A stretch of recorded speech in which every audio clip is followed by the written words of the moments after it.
Slick back. No, no, slick back. That's what I said. Slick back. No, nigga, I'm a pimp named Slick back. Pimp named Slick back. Pimp named Slick back. Nigga, are you deaf? I'm a pimp named Slick. Assalamualaikum warahmatullahi wabarakatuh. Perkenalkan, nama saya Anissa Aulia Akbar dengan NIM 2023-211-003. Jadi, di sini saya akan menjawab beberapa pertanyaan materi tentang sumber-sumber pembiayaan internasional. Nah, soal yang pertama, apa keuntungan dan resiko bagi perusahaan teknologi XYZ dalam menerbitkan obligasi internasional dibandingkan dengan menggunakan sumber pembiayaan domestik? Nah, dalam menerbitkan obligasi internasional dibandingkan dengan penggunaan sumber pembiayaan domestik, ada beberapa keuntungan dan resiko yang perlu dipertimbangkan oleh perusahaan teknologi XYZ. Keuntungan obligasi internasional yang pertama yaitu akses ke pasar modal yang lebih luas sehingga dapat meningkatkan jumlah dana yang diperoleh. Terus, diversifikasi sumber pendanaan, mengurangi keuntungan pada pasar domestik. Nah, yang ketiga, potensi mendapatkan suku bunga yang lebih rendah jika perusahaan memiliki reputasi baik di pasar internasional. Namun, ada juga resiko yang harus dipertimbangkan atau diperhatikan. Yang pertama, resiko nilai tukar mata uang. Fluktuasi kurs dapat berdampak signifikan pada beban pembayaran bunga dan pokok obligasi. Yang kedua, resiko likuiditas.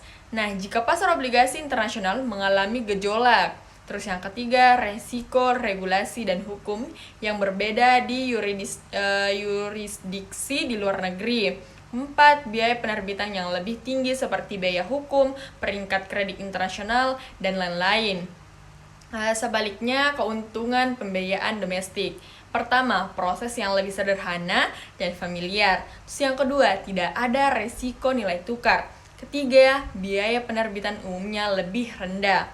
Keempat, lebih mudah berkomunikasi dengan investor lokal. Nah, adapun resikonya, yang pertama, jumlah dana yang bisa dihimpun mungkin lebih terbatas.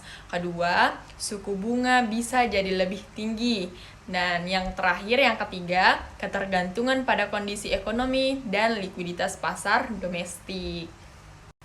Pertanyaan kedua yaitu bagaimana analisis resiko mata uang dilakukan oleh perusahaan dalam konteks penerbitan obligasi internasional. Nah, di sini ada beberapa langkah yang umum dilakukan oleh perusahaan dalam menganalisis resiko mata uang.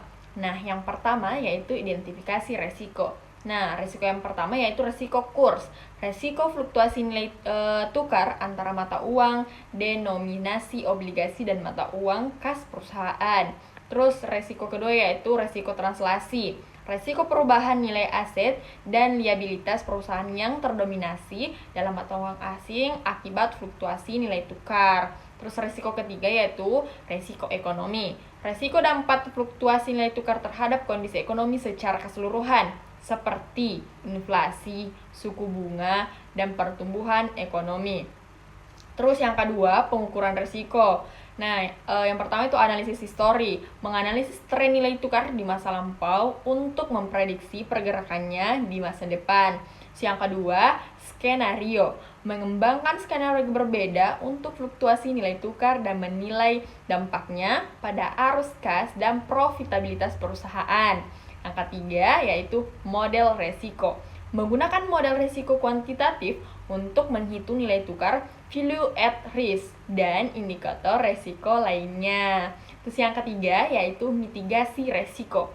Nah, yang pertama, hedging, melakukan hedging dengan menggunakan instrumen derivatif seperti forward contract, option, dan swap untuk mengurangi resiko kurs. Kedua, diversifikasi, menerbitkan obligasi dalam beberapa mata uang untuk mendiversifikasi resiko mata uang. Yang ketiga yaitu manajemen arus kas, mengelola arus kas secara efektif untuk minimalkan dampak fluktuasi nilai tukar. Pertanyaan ketiga yaitu bagaimana peluang pasar ekspansi ke Asia Tenggara dapat meningkatkan nilai perusahaan. Ekspansi ke pasar Asia Tenggara dapat meningkatkan nilai perusahaan melalui beberapa cara. Nah, yang pertama yaitu Pasar yang besar dan tumbuh pesat. Asia Tenggara memiliki populasi yang besar dan terus tumbuh dengan kelas menengah yang berkembang pesat. Nah, ini berarti ada banyak potensi pelanggan baru yang dapat meningkatkan pendapatan perusahaan. Terus yang kedua yaitu diversifikasi pasar. Dengan memasuki pasar baru, perusahaan dapat mendiversifikasi resiko. Ketergantungan pada satu pasar dapat berkurang dan fluktuasi ekonomi di suatu negara tidak akan terlalu mempengaruhi perusahaan secara keseluruhan. Ketiga yaitu inovasi dan adaptasi. Ekspansi ke pasar baru seringkali mendorong perusahaan untuk berinovasi dan menyesuaikan produk atau layanan mereka agar sesuai dengan preferensi lokal. Inovasi ini dapat meningkatkan daya saing perusahaan secara global. Terus yang keempat yaitu meningkatkan brand awareness dan pangsa pasar. Dengan hadir di pasar yang lebih luas, perusahaan dapat meningkatkan brand awareness dan memperluas pangsa pasar mereka. Nah, ini akan meningkatkan nilai merek dan potensi pertumbuhan jangka panjang.